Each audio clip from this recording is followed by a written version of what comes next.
stage only. Downstream, there are movements to reduce consumption and grow recycling. As efforts gain traction, we are seeing a dematerialization of products, such as smaller batteries that can do the same work to move a car, for example, and shifts toward rental models rather than ownership economic models. Together, this is slowing and will eventually reduce demand for minerals, with analysts forecasting that mining demand will peak by 2040. And in response to this, we're seeing mining companies and nations diversifying into recycling in order to capture some of the value of this transition. But what if there were another way?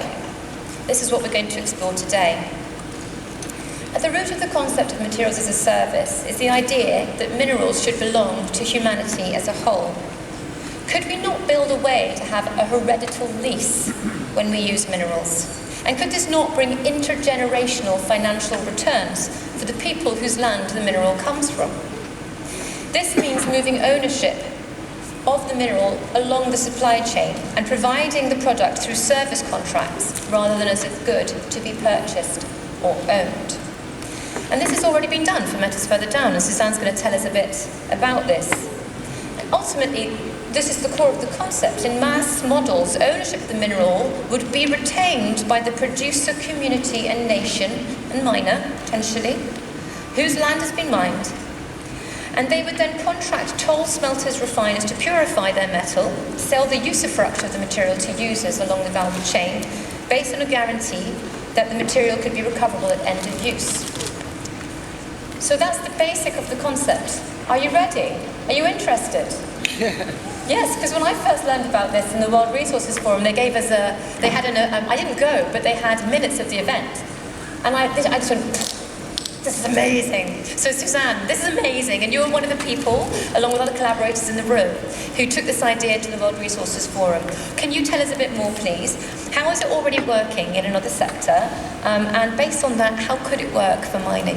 Yeah. Of resources, we know that if everyone lives the global north way of life, we need already 5 planets, which we don't have. So we need to be smarter on how we actually access our minerals and what we do with our minerals. And that's where materials as a service plays in, and it basically says the future model, and that is what the circular economy is all about, is access over ownership. We will in future not all own stuff anymore because simply there are not enough resources to make all that stuff. So what we need to design is access over ownership. And materials as a service really thinks the whole concept through of products as a service that we have all seen, product as a service for lighting, for copy machines. It's already in the mainstream chemical leasing. But it takes a whole step back and it goes in the supply chain right to the point of extraction, and it asks that question and saying, if we are actually retaining ownership where we're mining, and we're saying we're passing on the right of use, it's called the usufruct right, is there not so much more benefit to be had? Because, Africa would have a completely different position in negotiating with the global north, who needs our resources right now, right? We could say, okay, you need to do your energy transition right now. We understand that in Europe, wants to do energy transition. But 30 years from now, we want our minerals back, because we don't want to forgo our own energy transition potential, right? And it would send up a huge ripple effect, because in Europe they would sit and say, oh, we better design stuff in a really circular, modular way. Digital passports are now really the ticket in terms of higher transparency and accountability. So it's possible. I think we are actually in the perfect storm to actually launch a pilot project. Superb. And can you tell us a bit about who's already doing this in minerals value chains? Yes, I can give you 2 examples. The one, it is very close to materials as a service. It's still a product, but it's called Power by the Hour, and it's done by Rolls-Royce. So Rolls-Royce is manufacturing jet engines, and it actually leases those engines to airline companies. But the way they design the engines means that 50% can be remanufactured, which means they can just take parts out and replace, new parts, so that the whole thing is actually having its a function as new. And 95% of the materials can be recovered to make jet engines again. So that's already damn close, okay? But what I found really interesting is that in the middle of the value chain, somewhere smelters. Remember, smelters are the ones that gather, you know, the secondary minerals, and they you know, with electronic waste, for example. So smelters play a pivotal role. So I learned that there's a smelter in Europe that is already working with a car manufacturer, and they have this off-take agreement already in place to say, listen, we want to directly get all the minerals and metals back from you as a car manufacturer exclusively. We will rework them for you. So, you know, they create this above ground mine where they have already this end user, so they can circulate those minerals in a much more elegant way. So that is some examples that I'm aware of. Fantastic, and I'm hoping there's people in the room that can already tell us if it's happening in other parts of the value chain. We'll be coming to audience questions later as well. Now, Popol, the Congo is one of the most important countries in the world for a range of minerals, and you have been fighting for years to get a greater share of the minerals to the benefit of the Congolese nation. When you listen to this model and this idea, what excites you? How could this benefit you? What would it mean for the Congo? Merci. Je dirais que ça ne m'excite pas, ça me fait peur, parce que c'est tout un nouveau concept qui est en train d'être proposé ici. Et ce n'est pas exactement le modèle que nous avons fait depuis toujours, mais on va essayer de voir un peu rapidement. Le modèle aujourd'hui en RDC, qui possède les mines, c'est celui qui détient un titre minier. C'est lui qui possède les mines en RDC. Et donc, déjà, cette façon de donner, d'abandonner pas cette souveraineté temporaire, ça fait qu'on n'a plus le contrôle. Alors, ça passe dans toute la chaîne de production à travers plusieurs transformations, puis ça arrive chez le consommateur final. Et le consommateur final aujourd'hui, comme vous avez dit, puisque demain il n'y aura plus assez de ressources, c'est lui qui commence à réfléchir en termes d'économie circulaire. Mais lorsque je regarde l'économie circulaire, j'ai l'impression et je vois que nous ne sommes plus partie prenante.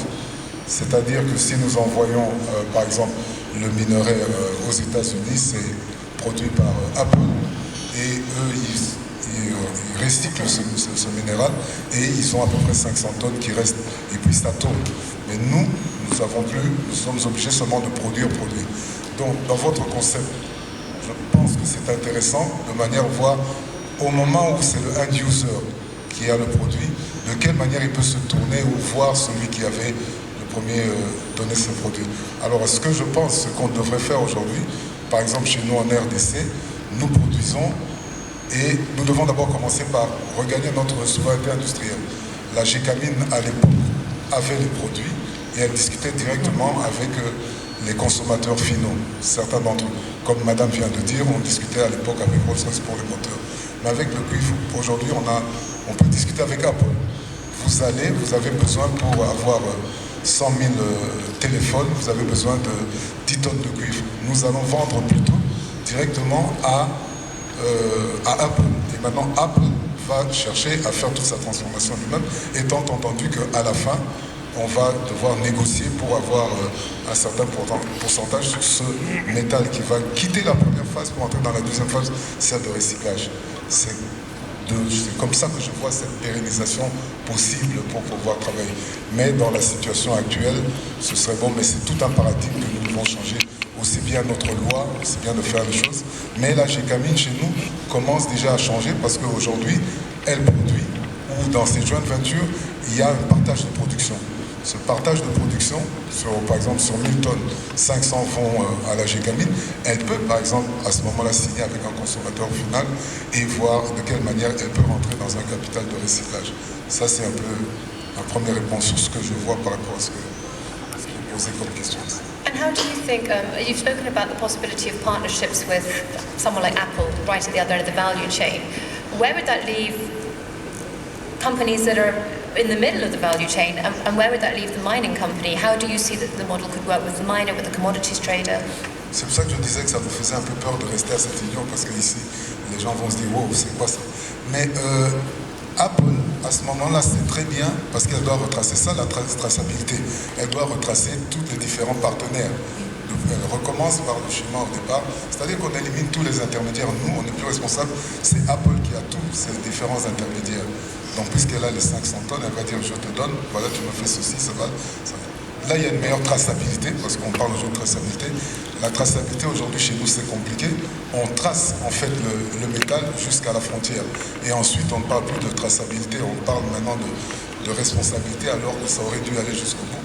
Et c'est là où nous avons des problèmes. Mais cette manière de rentrer par là, ils vont toujours rester, mais ce ne sera plus notre responsabilité, mais c'est maintenant Apple qui aura la responsabilité et voir à ce qu'elle respecte partout où ils iront, elle respecte les droits et tout ce que ça est montant, mais il faut que ça puisse avoir créé des emplois, diversifier les emplois. Ce que nous recevons ici, c'est très peu, tandis que l'économie circulaire va continuer à perdurer avec le produit que nous avons produit au départ et pour lequel on n'a plus rien recevoir. Donc ce serait vraiment intéressant que lorsqu'on vend une grande compagnie, on fait déjà cette négociation pour pouvoir c'est un peu comme les droits d'auteur finalement qu'on aurait et ça va perdurer pour certaines ressources ou royalties pour nous à ce moment-là. Daniel, before I come to you, I want to just ask Suzanne to pick up on a point that Popol spoke about, which was traceability. Congo has put in place for gold the Etoa scheme, which is a government-led effort for delivering traceability of materials to the point of export, which is had to do as part of the regional certification mechanism. And not all countries have that same type of infrastructure in place. But in the European market, and other markets actually, we're seeing extended producer responsibility expectations coming into play, where traceability is absolutely essential, and part of the reason for that is to drive greater recycling rates. So could you explain a bit to the audience about what extended producer responsibility is, and what traceability is, and what those have to do, why they're necessary to unlock this concept? Extended producer responsibility. No, could you try again? Is it on now? No. Yes. Yes, now. Okay. EPR, very exciting, also happening more and more in Africa, called extended producer responsibility. And what it basically means is that, in the past, a producer, a manufacturer would just make a product and palm it off to you, sell it to you, and then wash its hand and saying, it's not our responsibility. So, for example, in South Africa, we have certain waste streams that are considered to be critical or complicated, including electronic waste, lighting waste, it's also pesticides, insecticides, oil, and all of those are obligated waste streams where the producer needs to actually finance the responsible take-back and, if possible, recycling of those waste streams. And that normally happens either by an IPR system where the producer itself is actually creating a take-back system and that gets approved by the government, or what happens more often, and also in South Africa, is where there are producer responsibility organizations that are started up, and then a producer can choose to join a PRO, and the PRO is actually doing this on behalf of those producers. That's what EPR is all about. So it simplifies it for the producer, because one of the challenges mining companies have is they're expected to be experts in so many different things. Social performance, biodiversity, and this is another thing that they would need to learn about. But you're saying there is infrastructure and institutions out there that would facilitate this and make it possible. So the idea is obviously that there are funds generated and they can be ring-fenced for the intended purposes of recovering and recycling those materials. And and that is the beauty about materials as a service, because if you're actually having those kind of contracts, you can basically create royalties, and those can, from the word go, where you sign on the dotted line, flow back to affected mining communities. They can make sure, that mining closure is happening, and not just mining closure, but that there is a maintenance plan while the mine is operating, to have maximum sustainability standards. So, with blockchain and trust, you can also make sure that you can corrupt-proof those systems, so you can directly let this money flow back where the impact has been created. And that is basically the beauty of Mars as well, It takes fair trade to the next level. Yes. Daniel, before we come to the question that you were expecting, I mean, you're a very esteemed academic who's looked at our sector from so many angles over the years. What's your reaction when you hear this idea?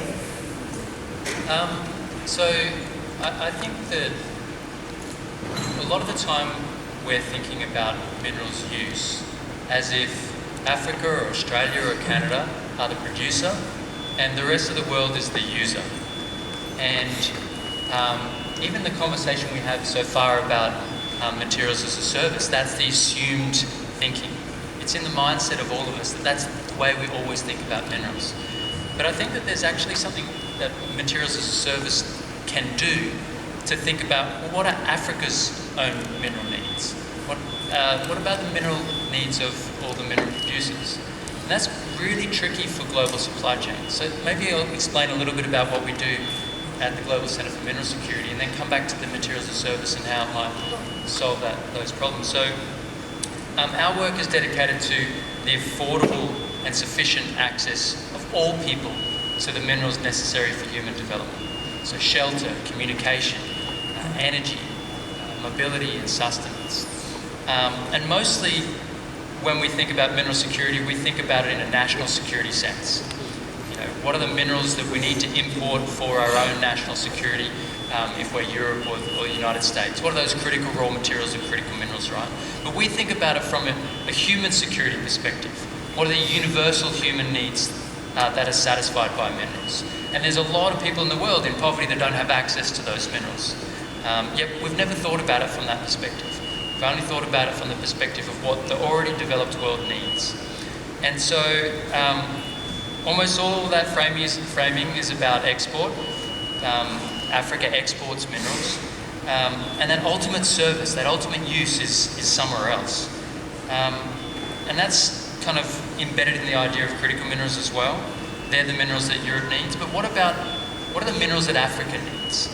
And how would materials as a service help us achieve those? So for most of the minerals, you can think about it as needing for mineral security. We can imagine domestic supply chains. Cement, we need that for shelter and for building houses. Fertilizer, we need that for our crops and for feeding people. And we could build local supply chains for that. But what about those minerals that are made up of a globally integrated product? Democratic Republic of Congo, 72% of all cobalt production.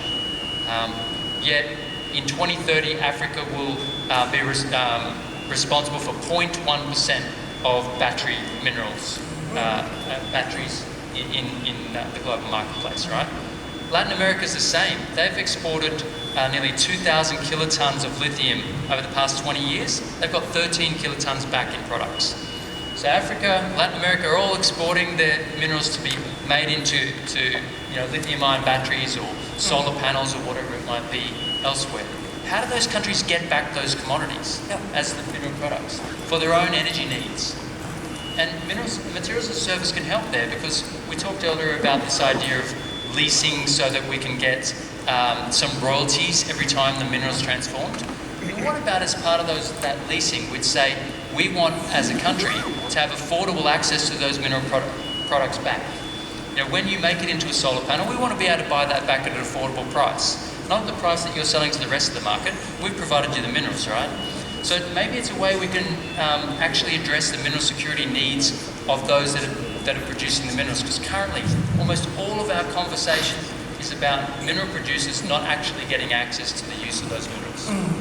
It makes me think of the word extractivism, and I'm thinking of what Suzanne was talking about, that there's a smelter in Europe that has an agreement with an automotive company to build a stock within Europe that will be continuously cycled, and then they will accrue that value. And this is also part of the European policy and plan for securing their own minerals. Correct. And there's a really big equity issue around that, because whose mineral was it in the first place, and why should the original producing nations be excluded from participating in that in some way? Absolutely. And we know already in Europe the big stock taking is going on. They're actually looking right now at where they can find all the minerals and metals for the next 25 years. Huge projects, sea waste and all of those projects, we're all there to figure out where's the stuff in Africa, how much critical raw materials are still around.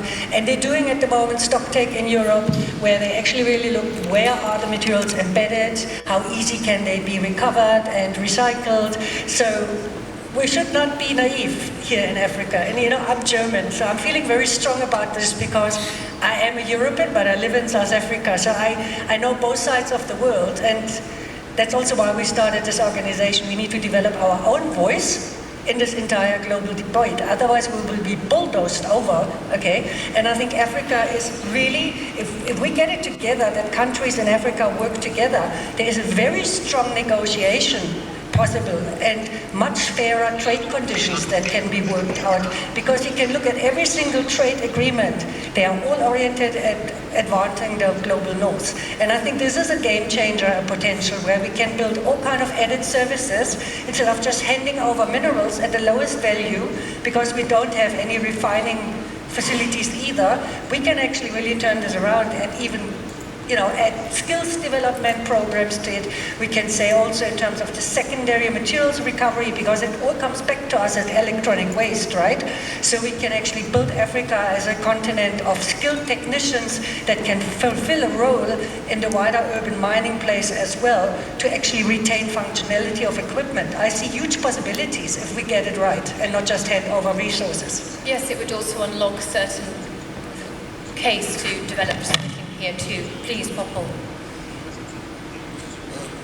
Non, ce que je voudrais, dans notre contexte, ce que je voudrais signaler qu'il est important pour nous d'aller de manière graduelle.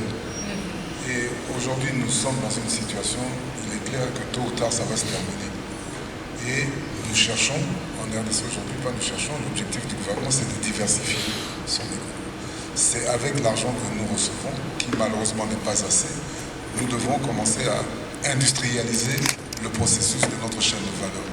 Parce que vous avez un produit, le cobalt, il sort peut-être à 50 cents en RDC, quand ça arrive chez le premier processeur, ça passe déjà à 40 et puis ça continue. Donc nous perdons déjà beaucoup d'argent là-dessus.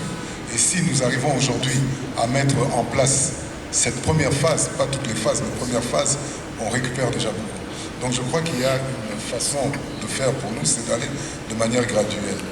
Et la vision africaine 2063 dit si bien qu'à cette période, l'Afrique devrait être capable de gérer elle-même ses minerais dans toutes ses phases. Moi je pense qu'aujourd'hui, le grand problème que nous avons par exemple en RDC, dans beaucoup de pays africains, l'exploration est très faible. C'est-à-dire qu'on ne connaît pas. Si on veut être pays solution, il faut connaître les ressources. Il serait peut-être à leur loisir dédié à l'exploration, plutôt que de le faire de manière éparse. Chacun cherche un peu d'argent, il fait 2-3, on n'avance pas. Mais un fonds dédié à l'exploration de manière régionale peut aujourd'hui avoir une réponse à les quantités qui sont disponibles et pour combien d'argent, de ce que vous dites. Donc nous pouvons à ce moment mieux négocier parce qu'on aura autant, on va consommer autant, ça va durer comme ça. On peut faire un partage, enfin on peut avoir un moyen de peser un peu plus dans les négociations là-dessus. Parce qu'on sait qu'à l'aube de 20-40, comme on dit, il n'y aura plus ça. Mais il nous faut absolument mieux connaître les endroits où se trouvent les minerais. Et ça, c'est vraiment ça. Ça demande beaucoup d'argent, mais avec la Banque de développement africaine, avec les autres banques, je crois qu'on peut créer un fonds régional pour pouvoir déjà travailler, passer cette première étape de déficit d'exploration qui fait que finalement, on ne sait pas très bien de quoi on parle.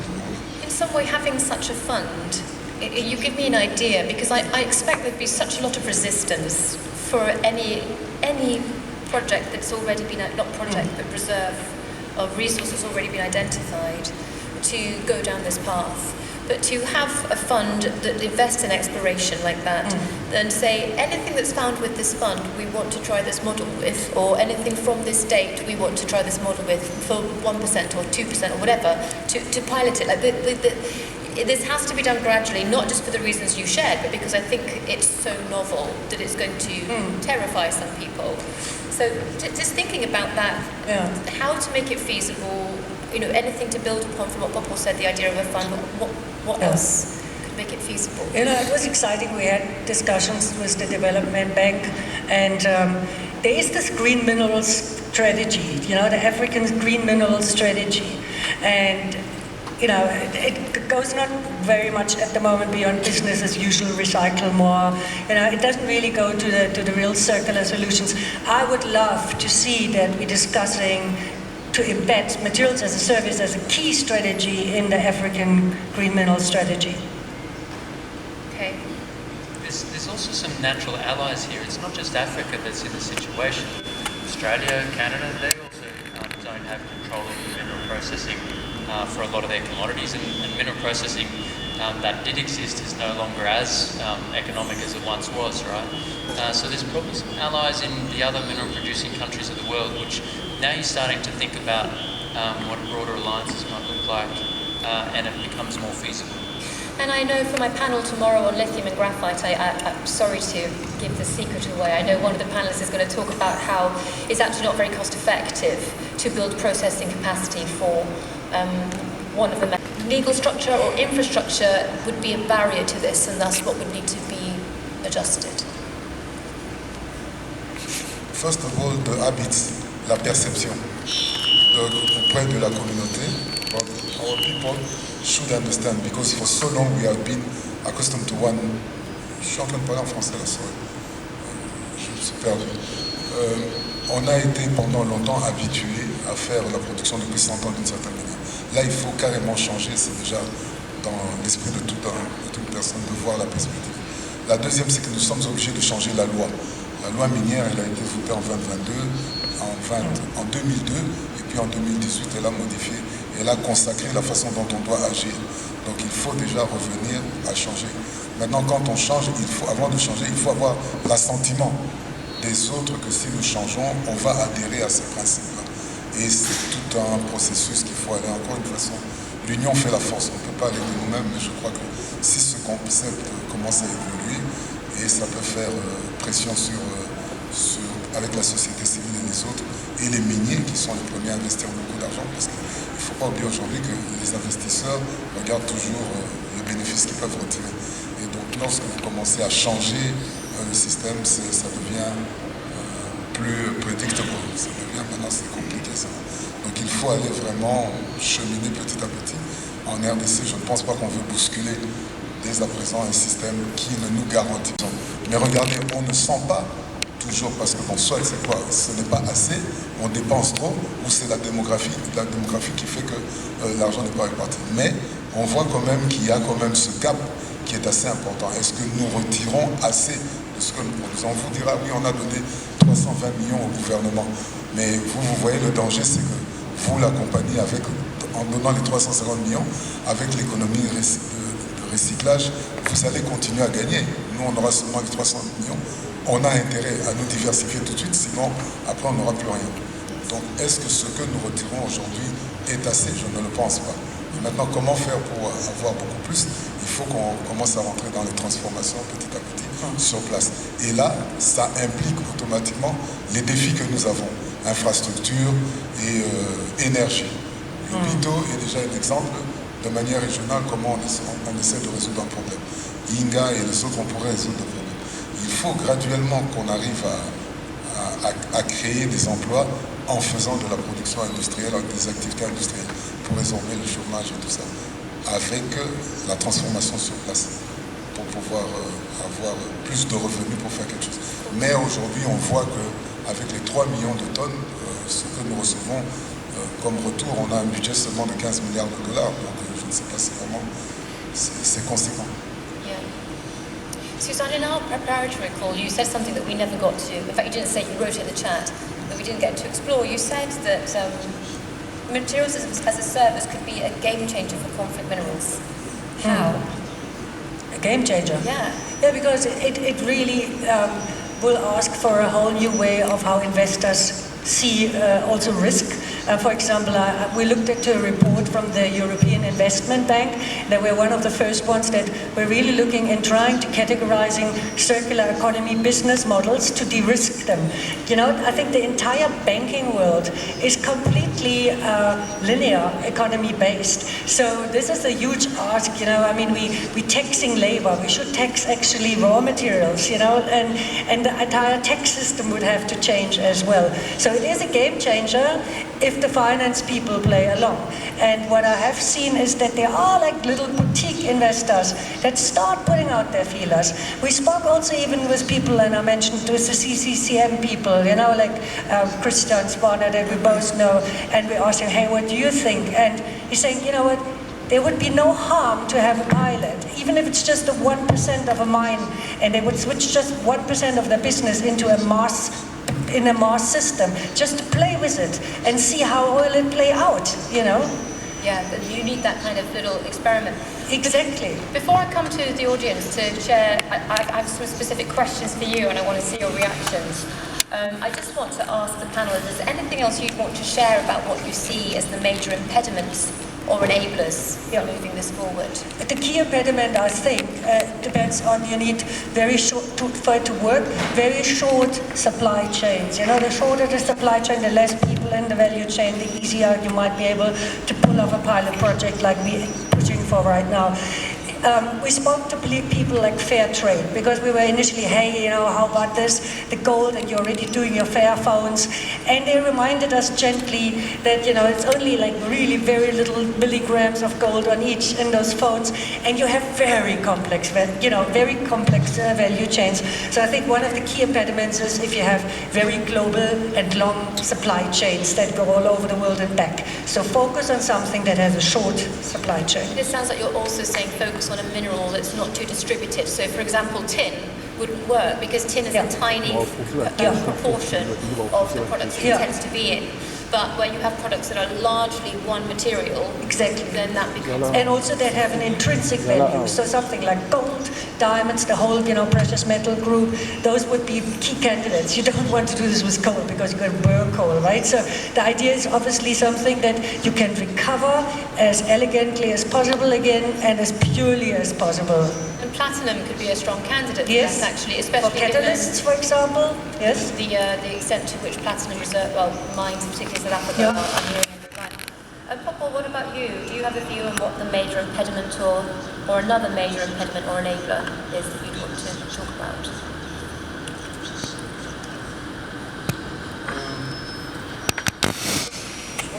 Volonté. On doit vraiment politique industrielle, vraiment un plan cohérent qu'on peut le faire. Parce que beaucoup de choses dont on dit ici, on l'a fait à un certain moment donné.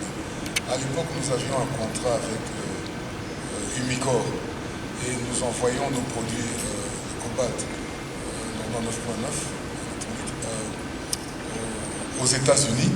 Et là, on transformait directement ça en poudre de sel à tous les différents produits que nous faisons. Aujourd'hui, on a abandonné, c'est pas on a abandonné ça, on le fait plus. Mais c'est quelque chose dont la technologie, elle est là, on la connaît très bien, ça pourrait revenir chez nous. Et à ce moment-là, on diminue le commerce triangulaire parce qu'aujourd'hui, le cobalt hydroxyde, il va tout droit de l'autre côté, en Chine, et puis là, c'est le seul pays qui raffine. Aucun autre pays ne fait ça. Donc c'est déjà un problème qu'on devrait voir chez nous. Comment est-ce qu'on peut ramener certaines activités. L'or aussi. L'or, on produit beaucoup d'or, il sort en fraude. C'est la cause des causes de la guerre qui se passe à l'Est. C'est notre or qui sort de l'autre côté. Il y a des raffineries qui sont installées alors qu'ils ont peut-être très peu de grammes d'or par rapport à ce que tout le monde sait. Donc il y a une volonté, non pas seulement, mais nous aussi les individus.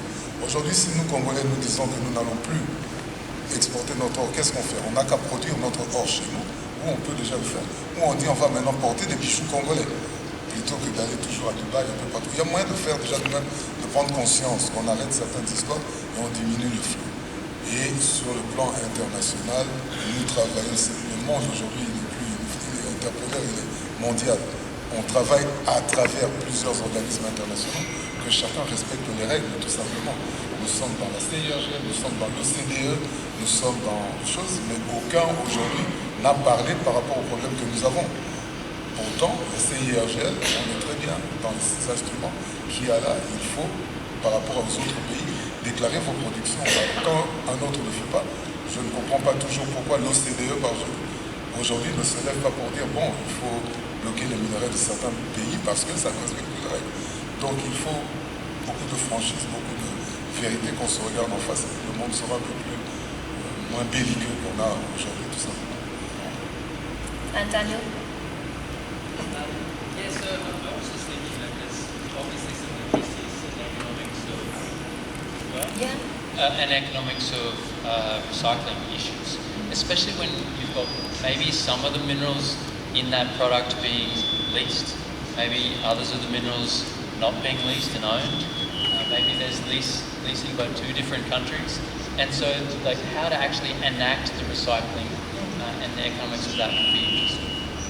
So I turn to the audience now.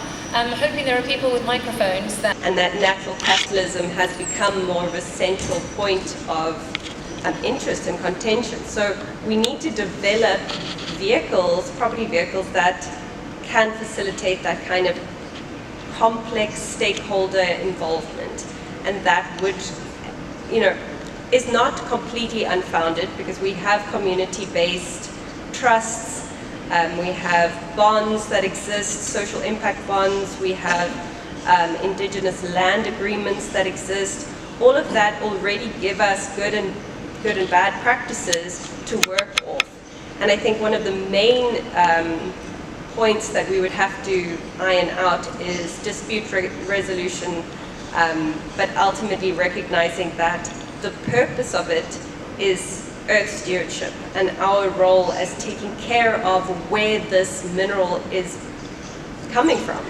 And it's not about necessarily just one group of stakeholders taking all the responsibility, but it's about recognizing our role as stewards, as earth stewards, and how do we implement that through a contract. So yeah, it's complicated, it's wild, it is radical, and I love playing with these big ideas, and we'll see if it comes to anything. But we have practices out there, we have legal property vehicles that could potentially guide us in this relationship. Yeah. Super. Thank you so much for your contribution. I think the issue of ownership of mineral resources is a very complicated story, because I remembered we had a conference in Nigeria in September last year, and it was almost becoming a fiscal blow, because the legal director then suggested that because of the encumbered problem created by land issues, that in trying to amend the 2007 Act, that maybe government should have ownership of the land. So I see it as a very complicated thing. Culture, people have emotional attachments to land, people have spiritual connection to land, so it's so difficult for you to have one solution to all. So I believe that we must respect the culture of people. And that is why you find out that in modern literatures, when you are writing even a paper, you do land acknowledgement. It's a significant move to acknowledge the land as belonging to some people. So it's very important for us. You can't take everything away, because when you factor at the end of the day, you will even find out that how much benefits return back to the indigenous people. You take minerals, you say for the good of the common man. You take it away from the people, you leave tailings, you leave fatality in the course of it, and then you take their land again. So I believe that that's a very intricate matter, and it becomes so difficult to discuss.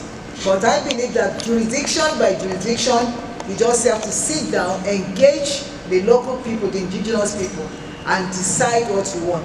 But I always tell most mining companies that at the end of it all, beyond social responsibility obligations, it's very important for you to create a trust fund where you bring the community in. So maybe when you do that, you might be able to pacify them, as long as it's not spiritual land or anything to do with their land. But for you to want to say one jacket fits all, we never work in Africa. That much I know. Thank you. So my name is Uyanga, and I am with United Nations Development Program, implementing ACP EU Development Minerals Program. So I just wanted to contribute my thoughts to this very intriguing and, as you said, radical idea. So 10 years ago, we didn't know that Uber is possible or Airbnb is possible, right? And if somebody told you that such an opportunity would be, we probably wouldn't believe that. So I think that the idea is very linked to the traceability, and that, as Daniel Franks, professor, said, with regard to the short value chains, it's very much possible, or much more easier.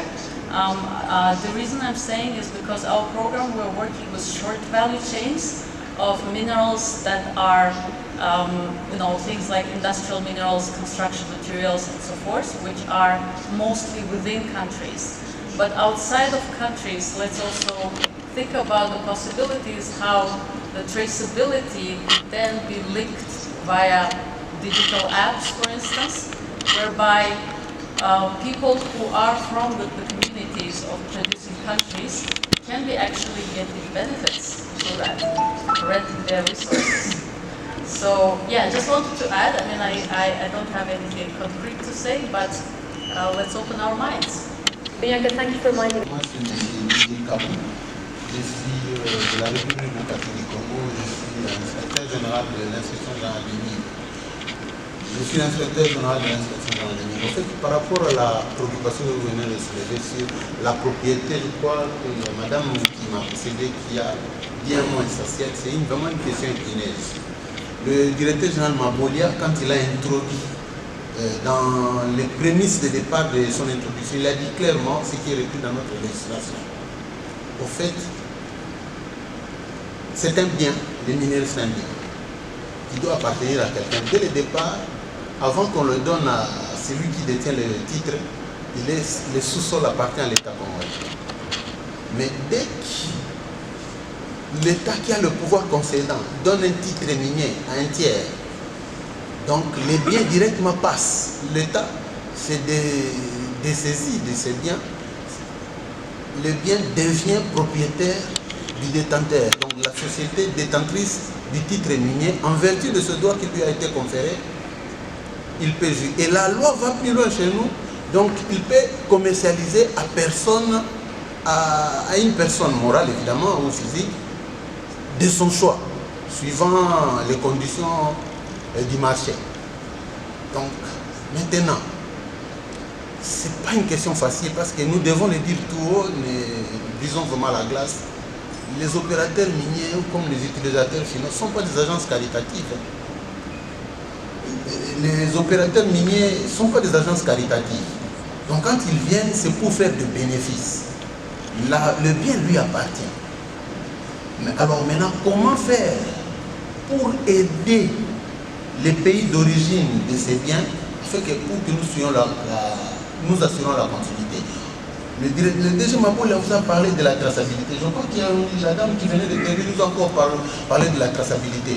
En fait, effectivement, c'était des notions. Moi, je me rappelle quand on a commencé à travailler au ministère, au début ce sont des notions qui n'existaient pas. C'est dans la pratique qu'il y a beaucoup de circonstances, des événements qui ont finalement fait introduire ces notions dans l'activité minière. Mais nous revenons. Ça a un coût, je vais me résumer. Exercer la diligence, exercer la traçabilité, ça a un coût. Mais aujourd'hui, qu'est-ce que nous remarquons? Qui exercent, ce sont les opérateurs qui n'ont dans les dents d'enseigner en amont, qui supportent tout. Et finalement, au bout de la chaîne, c'est l'opérateur en amont qui prend le coup, mais en aval, ceux qui font de gros bénéfices ne dépensent rien dans la traçabilité. Voilà un peu comment nous pensons qu'une façon de rétribuer, comme ce sera difficile. I'm so sorry, we're very close to time and I need to do up my last question to the panel, so could you just wrap it up, please? Donc si déjà c'est difficile de régler le problème de propriété en aval, plutôt en amont, on peut l'orienter autrement.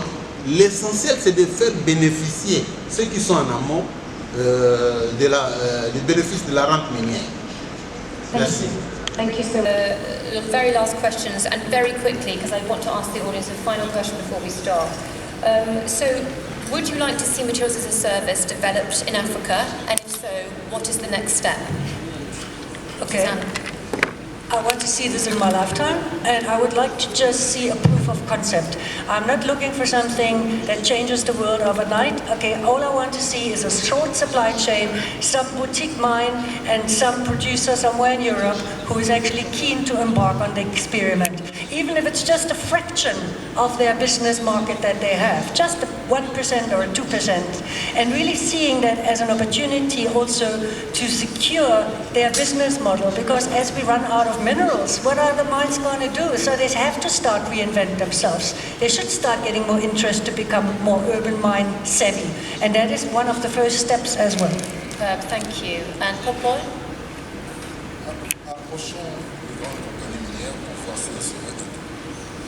Approchons les grandes compagnies minières pour voir si elles seraient intéressées à changer, non pas ce modèle, mais où elles prennent le minerai que nous avons produit directement et elles s'occupent de faire toute la chaîne de valeur. Ça, c'est extrêmement important. Les concepts qu'on est en train de développer sont encore au niveau de concepts. Je pense que des institutions régionales ou africaines comme l'Union africaine, ils ont un département, ils ont un organisme qui s'occupe des problèmes de minerais, devraient être pensés et puis polissés pour qu'on puisse voir si on peut atteindre ces objectifs que nous voulons. Mais il est clair que le paradigme est très intéressant. Il faut changer la façon dont on est en train de faire. As a service, c'est peut-être possible, mais ça prendra du temps. Oui. Thank you very much, Paul. Daniel? So I'd like to see us take a universal and human-centered approach to mineral security. So we think about everyone's needs and how we can ensure the accessibility of minerals to meet those needs. And to the extent that Materials as a Service does that, I think that it'd be really interesting to explore those options. And maybe you don't necessarily only need short supply chains, but vertically integrated ones as well, right? Yeah. So you could think of, I actually think battery minerals could be an interesting one. Nickel, Indonesia's a huge reserve of that. Cobalt, DRC's huge reserves. Lithium, Chile, huge reserves. You've got 3 countries coming together, maybe doing something along a supply chain that already has passports. Yeah, superb. Now we have 8 seconds. Hands up who'd like us to look into this a bit more and wants to learn a bit more about this. Yay! Okay, hands up who's like, this is a pile of rubbish. I don't see one, that's amazing. Let's do it. Thank you to our panel. I must say thank you to Estelle and this wonderful panel of the day. So I've emceed the sustainability series all day, and this was the most provocative and the most, I think, exciting for me personally, because I'm a metallurgical engineer, and so I'm very much part of the extracting the mineral. I'm thinking, ooh, how great would it be? So I'd love to actually connect with you perhaps after. Also Bianca, is Bianca still with us? Who asked the question from the United Nations. Yes, you. I'd also love to have a chat with you after. I think you're probably doing some great work, and I think it would be very interesting, so please do